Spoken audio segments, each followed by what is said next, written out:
بسم اللہ الرحمن الرحیم۔ السلام علیکم۔ انشاءاللہ ہم آج بھی پروفیسر سید محمد سلیم رحمۃ اللہ علیہ کی کتاب مسلمان خواتین کی دینی اور علمی خدمات کا مطالعہ جاری رکھیں گے۔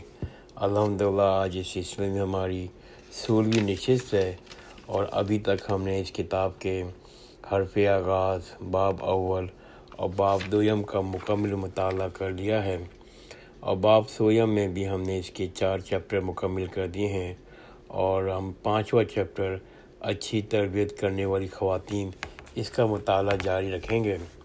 اور جو پہلی خاتون ہے جس کے بارے میں ہم علم حاصل کریں گے وہ ہے مقبول النساء بیگم۔ مقبول النساء بیگم یہ مولانا عبید اللہ عبیدی پرنسپل مدرسہ اعلیٰ ڈھاکہ کی زوجہ تھیں۔ مشہور سیاسی رہنما حسین شہید سہروردی کی نانی تھیں۔ جوانی میں بیوہ ہو گئی تھیں۔ چچا نے بھتیجوں کا بار اٹھانا چاہا مگر خوددار اور غیور خاتون نے یہ گوارا نہیں کیا۔ انہوں نے بڑا مکان فروخت کر دیا اور چھوٹے سے مقام میں منتقل ہو گئیں اور اس آمدنی کی قناعت کے ساتھ گزر بسر کی۔ بیگم شائستہ کرام اللہ لکھتی ہیں ان کے بارے میں، اماں اولاد کی سخت نگرانی کرتی تھیں، قطعاً کوئی نرمی نہیں برتتی تھیں۔ یہ مجال نہیں تھی کہ کوئی بچہ غروب آفتاب سے قبل گھر نہ آ جائے۔ شام کو بچوں کو جمع کر کے وہ تذکرۃ الانبیاء اور دوسری مذہبی کتابیں سنایا کرتی تھیں۔ جب وہ بڑے ہو جاتے تھے تو ان کو فارسی زبان پڑھاتی تھیں، فردوسی کا شاہنامہ پڑھاتی تھیں، اسلامی تاریخ کے واقعات سناتی تھیں۔ صحت زبان کا ان کو بہت خیال تھا۔ بچوں کے شین کاف درست کرتی تھیں۔ یہی وجہ ہے کہ ڈھاکہ کے قریب ایک گاؤں مدنی پور میں رہنے والے بچے فصیح اردو بولتے تھے، جو کسی طرح بھی لکھنؤ کی زبان سے کم نہیں ہوتی تھی۔ وہ ان کی عادات اور اخلاق کو بھی سنوارتی تھیں، اور اس تربیت کا اثر یہ تھا کہ جب بڑے ہو کر ان کے بچے مزید تعلیم کے لیے انگلستان گئے تو کیا مجال ہے کسی بچے نے سگریٹ کو ہاتھ بھی لگایا ہو۔ اس تربیت کا یہ اثر تھا۔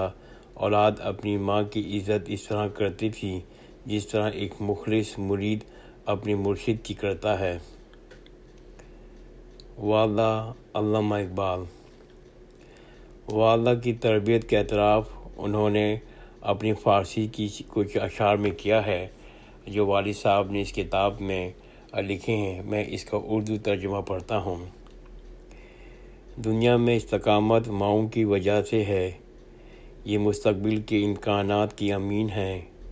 یہ حقیقت اگر قوم نہیں جانتی تو اس کا اجتماعی نظام بے بنیاد ہے۔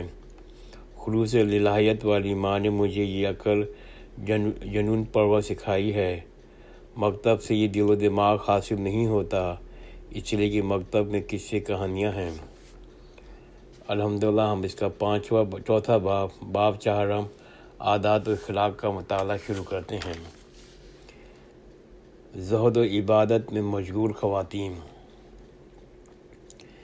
بعض خواتین اہل علم ہوتی تھیں مگر اشاعت علم سے زیادہ ان کا میلان عبادت و ریاضت اور زہد و تقوی کی طرف تھا۔ وہ انفرادی رشد و ہدایت کا فریضہ سر انجام دیتی تھیں۔ دوسری خواتین نفس کی اصلاح کے لیے ان خواتین کی طرف رجوع کرتی تھیں۔ یہ اخلاق اور احسان اور تصوف کی حامل خواتین تھیں۔ رابعہ بصری 185 ہجری۔ رابعہ بصری اپنے والد اسماعیل کی چوتھی بیٹی تھیں، اس لیے ان کا نام رابعہ ہو گیا۔ ان کے گھر میں انتہائی عسرت اور ناداری تھی۔ ان کے والد کا بچپن میں ہی انتقال ہو گیا۔ کسی نے ان کو لاوارث سمجھ کر بیچ دیا۔ انہوں نے اپنے مالک کے گھر میں ایک معمولی باندی کی طرح کام کیا۔ سارے دن کام کاج میں بسر ہوتا اور رات وہ مالک حقیقی کی عبادت و استغفار میں بسر کرتی تھیں۔ ایک رات ان کے مالک نے ان کی عبادت کی کیفیت دیکھ لی۔ وہ ان سے بہت متاثر ہوا۔ اس نے ان کو آزاد کر دیا۔ حضرت رابعہ نے حضرت حسن بصری سے تعلیم حاصل کی، مگر ان کا ذوق عبادت اور ریاضت کا تھا۔ تنگ دستی کے باوجود وہ کشادہ دست تھیں۔ حضرت رابعہ کی زندگی عبادت اور ریاضت، غیرت و خودداری، بے لوثی اور بے غرضی کا اعلیٰ نمونہ تھیں۔ سفیان ثوری اور دوسرے ائمہ ان کی خدمت میں آتے تھے۔ فاطمہ نیشا پوری، یہ بڑی عابدہ و زاہدہ خاتون تھیں۔ ان کے اندر دنیا سے بے رغبتی بہت بڑی ہوئی تھی۔ انہوں نے باپیادہ حج کیے، کبھی کسی کے سامنے انہوں نے دست سوال دراز نہیں کیا۔ ان کے زمانے میں بازید بسطامی، ذوالنون مصری دو بڑی ہستیاں تھیں۔ تصوف کے میدان میں یہ لوگ بزرگ ان کی بزرگی کے قائل تھے، ان کی زیارت کے لیے تشریف لاتے تھے۔ 24 ہجری حج کے سفر میں انتقال ہو گیا۔ 24 ہجری حج کے سفر میں ان کا انتقال ہو گیا۔ صفیہ بنت ابراہیم، یہ عابدہ و زاہدہ اور عالمہ فاضلہ خاتون تھیں۔ حرمین شریفین میں قیام رہتا تھا، وہاں زاہدہ اور صوفیہ خواتین کا حلقہ انہوں نے قائم کر رکھا تھا، جس میں اذکار اور عبادت کی تلقین کی جاتی تھی، نفس کی اصلاح و تربیت کی جاتی تھی۔ خواتین کے علاوہ مرد بھی ان سے تربیت کی استفادہ حاصل کرتے تھے۔ یہ بڑی خدمت گزار خاتون تھیں، فقراء مساکین کی خدمت کرتی تھیں۔ فاطمہ بنت حسین رازیہ، یہ ایک عابدہ زاہدہ خاتون تھیں، تصوف کا شوق رکھتی تھیں۔ ان کی مخصوص خانقاہ تھی، جہاں صاحب ذوق خواتین جمع ہوتی تھیں، وہاں اذکار، وعظ و تلقین کی محفلیں منعقد ہوتی تھیں۔ فاطمہ بنت عبد الرحمن حرانیہ، تصوف میں شغف کی وجہ سے ان کا نام صوفیہ پڑ گیا۔ زہد و ریاضت سے ان کا ذوق کی تصویر خطیب بغدادی نے اس طرح کھینچی ہے: وہ صوف اونی کمبل پہنے رہتی تھیں 60 سال تک، جب تک نیند آئی مسلح پہ آئی، بستر کبھی استعمال نہیں کیا، دن رات عبادت و ریاضت اور تلاوت قرآن میں مشغول رہتی تھیں۔ آسیہ مقدسیہ، یہ حافظ ضیاء الدین مقدسی کی بہن تھیں، شیخ مجدد الدین عیسیٰ کی زوجہ تھیں۔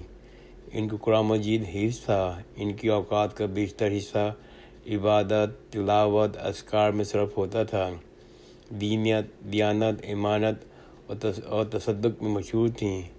صلاح و تقوی کی حامل خاتون تھیں۔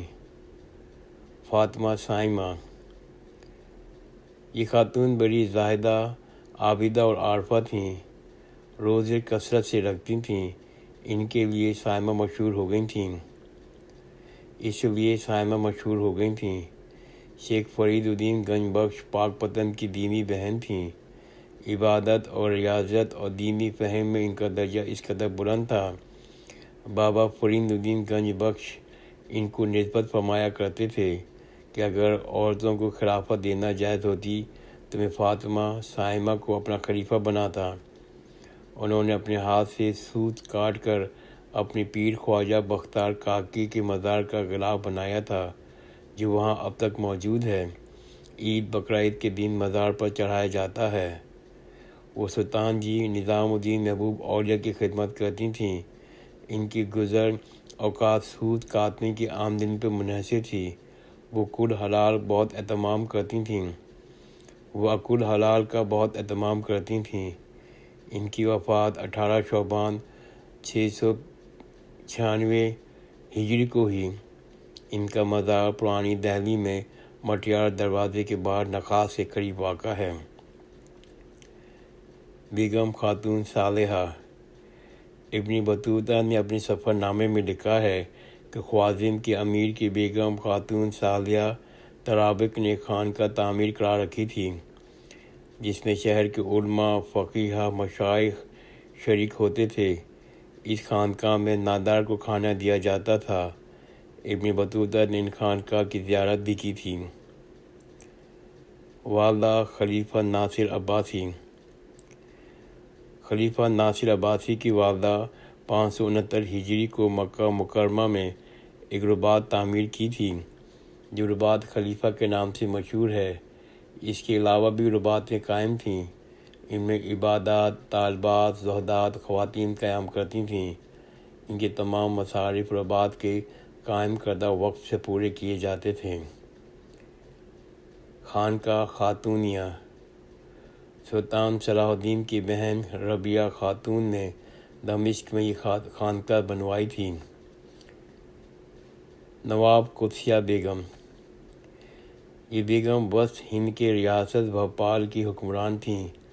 ان کی حکمرانی کے باوجود عبادت اور ریاضت کا خاص ذوق تھا۔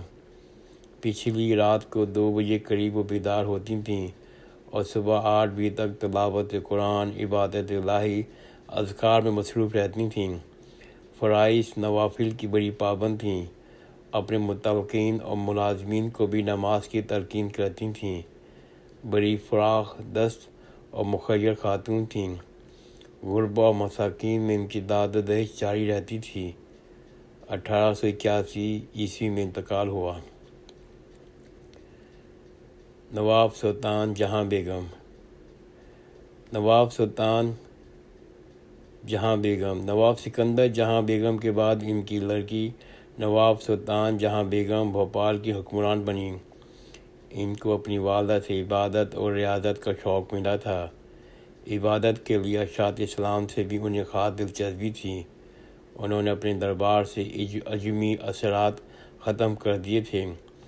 اجمی اداب اور قونشات کے بجائے السلام علیکم میں رواج دیا۔ خود پردے کی پابندی اختیار کی۔ نکاح ثانی ایک عالم محدث صدیق حسن خان سے کیا۔ خود بھی علم پرور تھیں، کئی کتابوں کے مصنف ہیں۔ سیرت النبی کی تصنیف میں مولانا شبلی کو ماہانہ وظیفہ جاری کیا۔ تعمیرات کا انہیں بہت شوق تھا۔ بھوپال میں مسجد شاہ جہانی تعمیر کرائی جو دہلی کی شاہ جہانی مسجد سے سوائی ہے۔ افسوس اس عالیشان مسجد کی تکمیل سے قبل ہی بیگم صاحبہ کا انتقال ہو گیا۔ اب بڑی صاحب خیر خاتون تھیں۔